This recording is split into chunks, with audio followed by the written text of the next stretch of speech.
మనం ఇప్పుడు వరకు ఏం చేసాం? మన గంగిరెద్దుల కులం నుంచి మనం ఏం చేసాం? గంగిరెద్దుల్ని ఆడించాం. గంగిరెద్దుల ఎద్దుల్లాగా మనం తలలాడించాం. వీళ్ళకి తలలాడించొద్దు, మన కొమ్ములతో వీళ్ళని కుమ్మాల.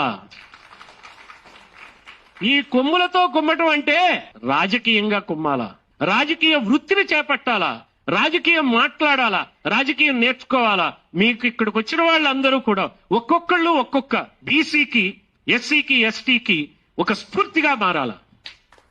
మనం చాలా మంది నాయకులు చూసాం దేశంలో నాయకులు. ప్రైమ్ మినిస్టర్ అయినా ఆయనకి డిగ్రీ ఉందో లేదో సుప్రీంకోర్టు అడగకూడదని చెప్పింది. చదువు గురించి మీరు బాధపడకండి. అలాగే ముఖ్యమంత్రులు కూడా చదువుకున్న వాళ్ళు ఏం కాదు. అందువల్ల చదువు లేదని మీరు ఆలోచించకండి. ఇక్కడ రావాల్సింది ఏంటంటే మన వృత్తిని ఎట్లా చేశాం. మనం అందరూ కూడా వృత్తి పని వాళ్ళం. మనకు వృత్తులు చేయటం బాగొచ్చు, జాగ్రత్తగా చేస్తాం. కుమ్మరి కుండలు చేస్తాడు, నేను కుమ్మరిని కుండలు చేస్తాడు, అదొక ఆర్ట్, ఆర్టిజాన్స్ అంటారు. మరి వడ్రంగి చెక్కుతాడు, మరి నాయి బ్రాహ్మణ్ బ్రహ్మాండంగా మనిషిని తయారు చేస్తాడు. చక్కని బట్టల్ని ఇచ్చిన వాడు రజకుడు. ఇట్లా మనకంతా తెలుసు, మనం ఎలా పనిచేయాలో తెలుసు.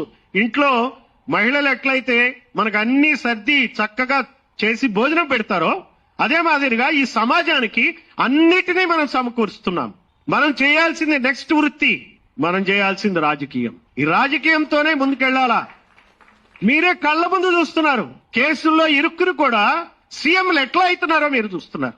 లక్షల కోట్ల అవినీతికి పాల్పడి కూడా ముఖ్యమంత్రులు ఎలా అవుతున్నారో చూస్తున్నారు. ఎలా అవుతున్నారు చెప్పండి. మనం దాన్ని ఆలోచించాలి.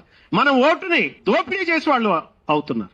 మనం గనక వెళ్తే మాకు కావాలా ఒక ఎమ్మెల్యే టికెట్ అంటే మీదే కులం అంటాడు, మీరు ఎంతమంది ఉన్నారంటాడు, మీకు ఎన్ని కోట్లు ఉన్నాయి అంటాడు. అంటే ఏం చేస్తున్నాడు? మనల్ని వెళ్ళంగానే ఆత్మ న్యూనతాభావంలో నెట్టేస్తున్నాడు. అది గమనించాలి. మనం అందరం కలిసి పనిచేద్దాం. తెలంగాణలో బీసీలందరం ఏకమైపోదాం. ఎస్సీలతో జట్టు కడదాం, ఎస్టీలతో జట్టు కడదాం, ముస్లింలతో కూడా జట్టు కడదాం.